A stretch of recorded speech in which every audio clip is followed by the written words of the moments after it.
Di. Sama senhor. Matro boleh contoh. Mana ini jiro? Agbo kabalo.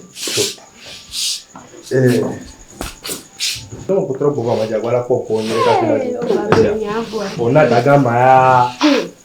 Adula babluti. Ito chama não. Eu vou devio de chama dila. Wa onto ade. Hã? Tu.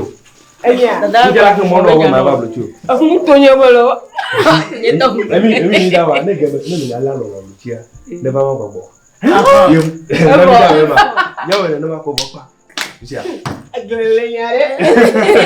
Benjala kata yo bola babe. Oh. Mi homia. Que mo ba mo zen. Eu sou no. Nkai to. La no de bo. De mano yo. Ono yo kuma po. Mo kono wa. Tonye a. E wo to. Mo ba no to ku ka gba jujuma ma de wa so. Ama, mi do akpe na no bi wa. Mi do. Do akpe na no bi wa. Mu gangan go lo mo ji boro. La checha. Le yo vugo. Ahon lo wa gbo. Kaka mi o do fuji kiro kwa. Ola chera. Wan bo do ba blutiro. Ni to sam nyanya wala. Ngla na wa. Di yo bo da la.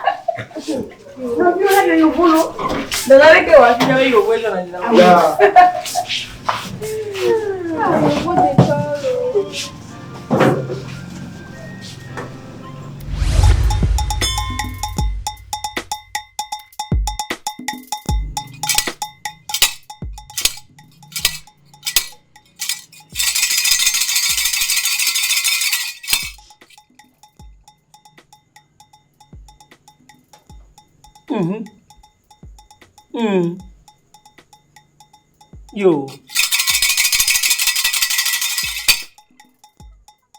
Yo, masung. Apa no viwe son? Yo la unoga. To bi ma biobo afokaji tune leva. Onya na chobiana. Unoga. E wo letra ma de di ple de kaje so menu mile. Vogake e yo glo na bu be ntula le nonu dede vevedia nyimele pole gbo. Ta menyam nyame nu seu. Menya to gbe nu seu. Ta mejibi ya le nam. Ga glo pa ma nyu ma se ajiba. Menyam nyame nu seu. Ta mejibi ya le nam. Ni to me kare mi aji. Allez. Oh. De violo. De vieux faut faire ikam. Eh bien o vilo ho. Amado amoko ilo. Binya o vilo ho. Madame ko ile. Madame ko ila gbango e. Binya ho ila gbango. Madame ko ila gbango lo.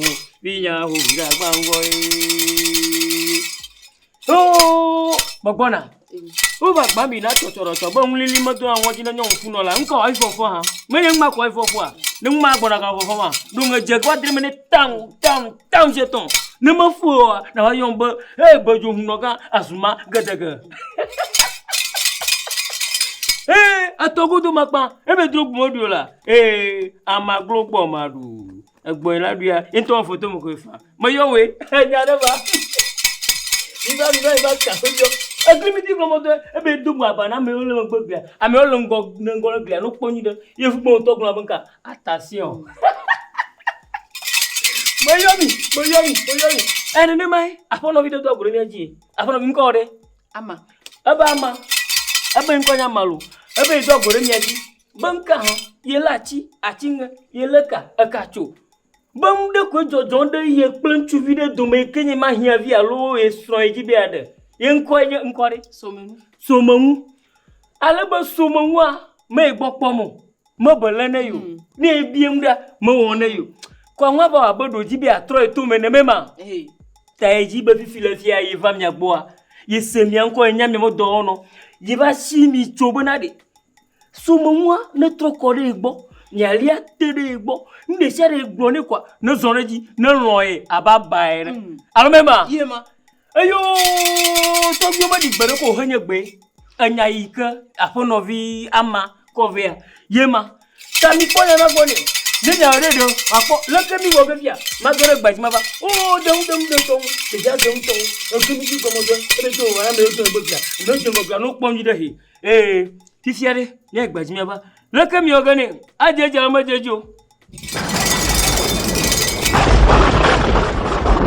Basam. Abe wo gano ifile. Abe ndo gano ifile. Ayo. Magbona. Ama grogbon. Wa fa mi jo. Na odana. Ojo na odana. Odana. So monu alo. So monu fika. Ama grogbon ma magayo ka. So monu fika. So monu. Amagro amaru. So manu yo. O ba plaga ga saga da mu atagla nya ko o je do hota hoiho. O ya pehi. O je do hota hoiho. O ya pehi. O je do hota hoiho. O ya pehi. So mau. Bafia. So mau mo yo je ha. Mo yo anya ha. Mo yo tropo. O ya pe. Bagara. So manu mo yo je ha. Anya ha. O tropo je pe. Bagara. So gbeji. Anyare shere. Ika amagbo no kwa. Asina oreji. Agare shere bioko na sira oreji. So gbeji mi plama. Si hama to mi adomu. Nana ma gblemu. Nache. Wache reji. Wache togito. Ache mama otolo. Yung. Kasifa mapo.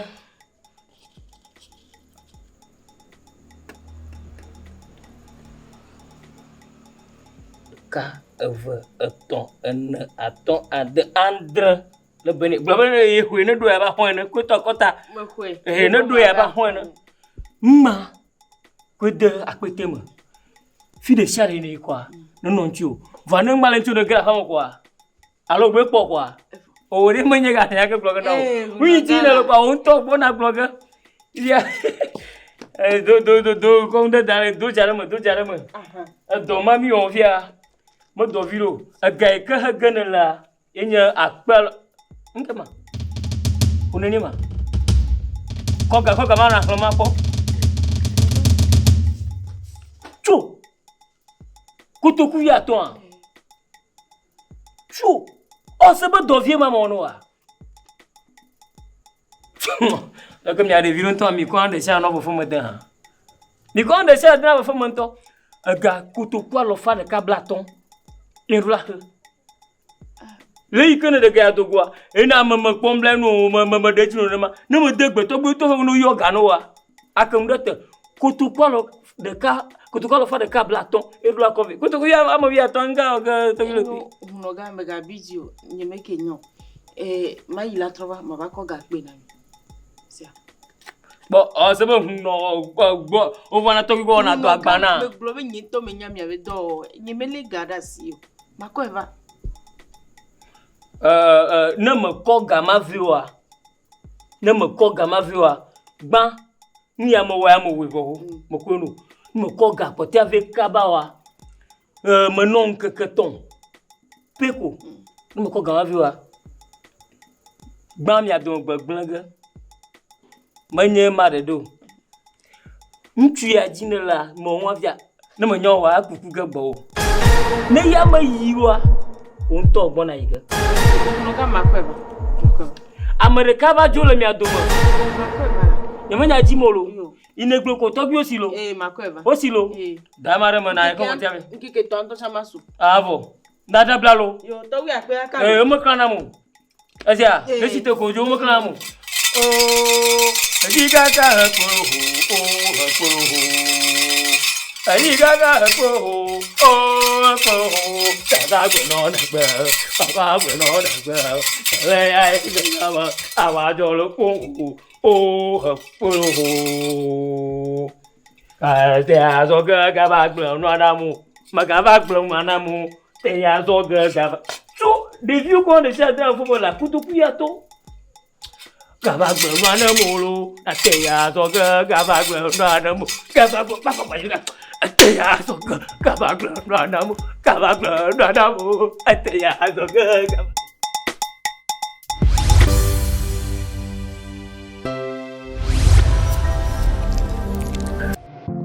N'avez-vous pas encore visité House of G&G Couture, la sublime boutique entièrement dédiée au prêt-à-porter féminin ainsi qu'aux accessoires de mode haut de gamme à Lomé. Fort de ses innombrables années d'expérience dans la couture, Madame Candy Johnson Marie-Josée a bien voulu partager sa passion avec vous en ouvrant cette boutique afin de vous donner un look glamour que vous attendez et que vous méritez. La boutique House of G&G Couture vous propose une panoplie de vêtements les uns plus chics que les autres avec une tendance affirmée et affichée pour les pagnes wax, les soies et bien d'autres tissus d'une qualité irréprochable assortis d'une finition impeccable qu'on rencontre rarement à Lomé et le tout à un prix défiant toute concurrence. Découvrez une collection classique ou résolument fashion à la boutique House of G&G Couture. Des vêtements, des bijoux, des chaussures, sacs à main et autres accessoires haut de gamme exclusivement triés pour vous garantir une visibilité digne de votre rang. Chez la boutique House of G&G Couture, le personnel bien instruit vous offrira un service personnalisé et sera à l'écoute de vos attentes jusqu'au moindre détail. Sans doute que vous voudrez déjà savoir où nous retrouver à Lomé. Nous en serons ravis de vous accueillir à House of G&G Couture, 6 à Agbalépé-Dogon famille. Nous attendons chaleureusement votre appel sur le 90 01 18 14 ou le 90 28 52 79. Visitez nos collections en ligne sur Facebook en saisissant House of G&G ou envoyez-nous un mail sur houseofggcouture@gmail.com.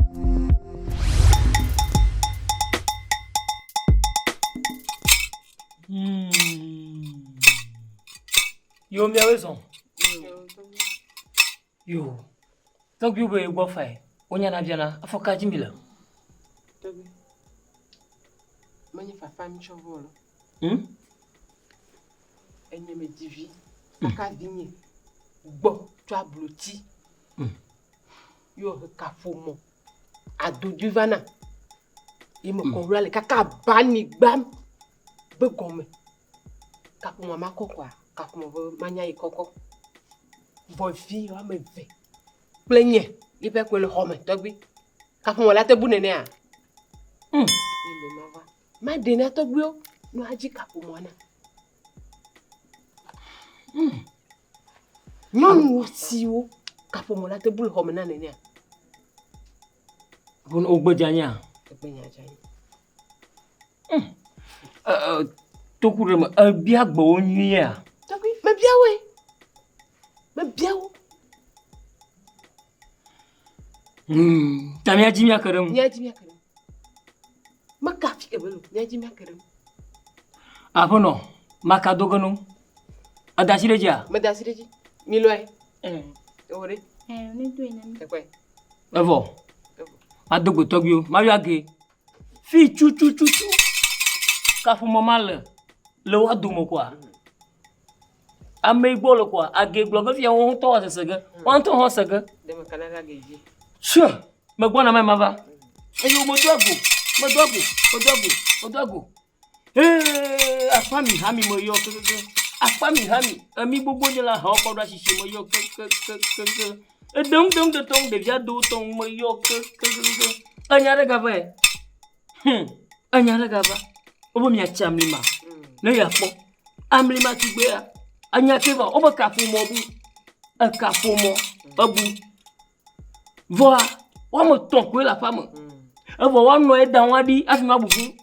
Ese wa bugu de vio do mo. Obi amayi abagbere. Obi ati aba o, ya ka abagbere. Yo fa mi agbo. Ma mi awo nana. Ne mi we fia tuju ye po kafu mo ma. Ya o nana mi. Tami degbe age na de wo fia. Hello. Mayoge boy. Makpore. Mageyoge. Age beto agbono. Age mayo. Leke age le fond manama. Me fond là. Dagbe. Age convide. Ayo age anyareva. Akafumo koko dadi o kafumo abuda fo no vive yo do mage. Ta fifi le fia. Apo no vio le fia, wa no ha le fia. Age ame chuchu bo kafumo la. Ne me to asia magia, ne le gboko na ba ma. Nyin to ba si to ga maji. Ne ma ko na ba ne me ame le gboko na ba awo. Age aba ko a. Aba ko e. Abo. No pon.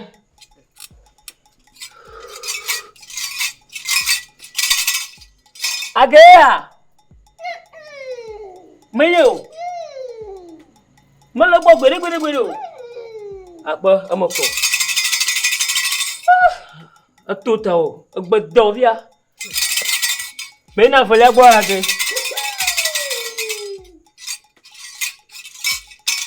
Agea. Alagbo. Mala gbo gbere o.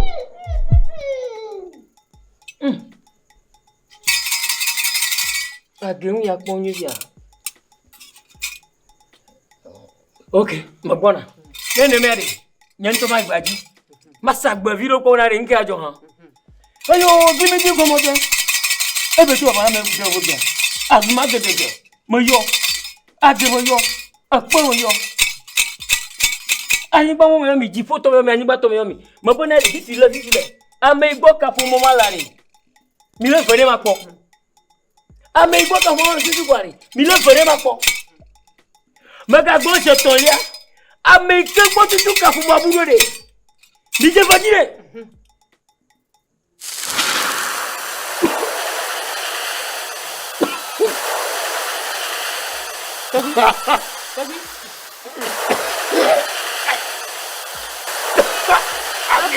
Ake boyeyo. Oh, ameyo. Tó pé ko ka fa ko. Va fi ka fo wole bale. Tó pé si ga fi ka fo mo a.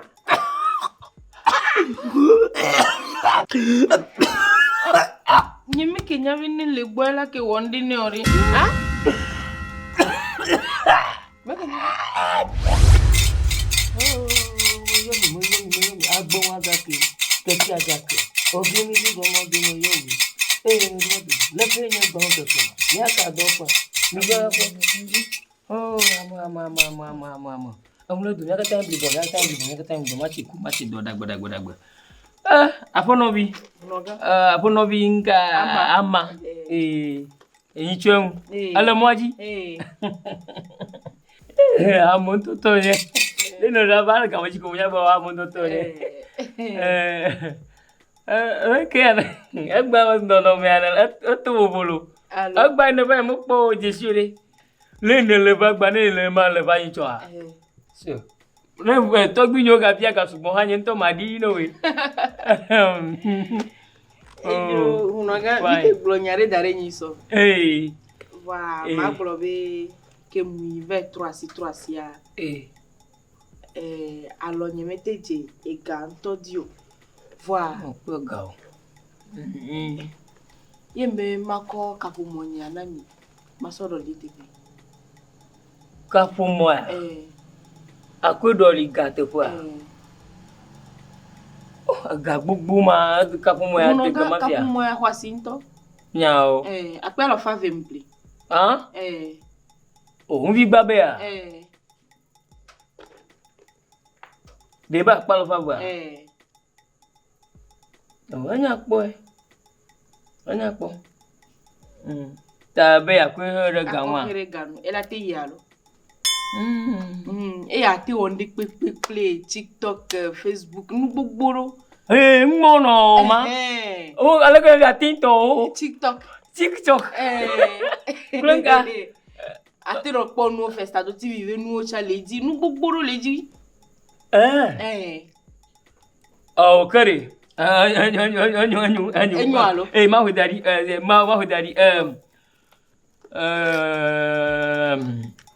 Kare. Na juari. Onto o photo no matata leja. Fai maka no pon vire. Ama. Et vous regardez. Ayo. Kema. Nous les deux. Mi plus bon. Gardez un dos. Mi plus bon. Ama.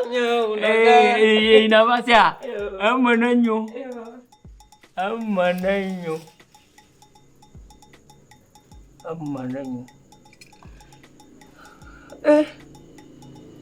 Kapumo. Allô. Pas divia hanyo aflo. Nous boyo, into ma omdeniari. Maga donc coup de vie maji gbere. Kenyen to nyo kwa donc nem vo de manya ono ya. Ma wene ya na ko. Atro ba into gonye. Ba boseki. Boseki ay tobio. Oko kafunya oko ya mamia ya gojo. Fonu yi. Allô, tobi de tom. Allô. Oui, mon beau Dieu, que profond. Ma mire ka gba vi.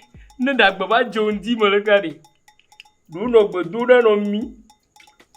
O ma mi to ya gba vi nya to.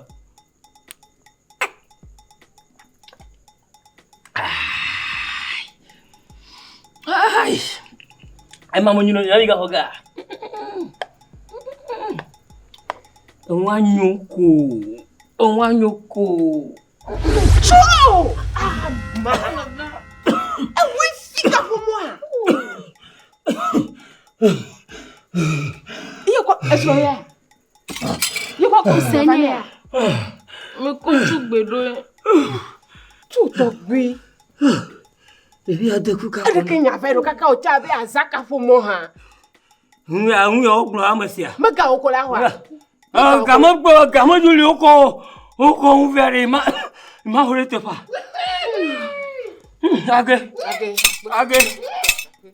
Age mwale na mama na manya. Age mana ga kumu. Age mon koko ya. Nyame hia ka fumonyo. Ma bano nya nyemi ko re ngonu. Ma no nya anyemi popo no wa ya. Ni na chumfia fia anya. Tobi monefa. Kaka yo vode ye vi le kapo mo la. O tobi cha va ho kapo mo ha. Kapo mo ko tu bodwa. E o ge mi bona. Mi ti me ajo gbo fia pro ne ba ho vi mo nto ha. Mi ti me na bu ko fia mi ayira. Leg botcha ya za kapo mo ya. Mambe yi ya gere fi de gbo no fia. Ye ma ga cha le e fa cha mi anovo. E mi yi pe mi ma ho fio. Mo mi e ko ho fia be a. Kaka ko tro le akpa me la. Mama o mon kwetu. Age nga ko ajola age mo la ngulu nga wa ko ajola fia. Mi o ka ko ba o mama sikia. Mega mwa one. O wa no me. Amene ka sika plogo no ha ga ko kwa mi ko ge. Ento fo junyo yo mala.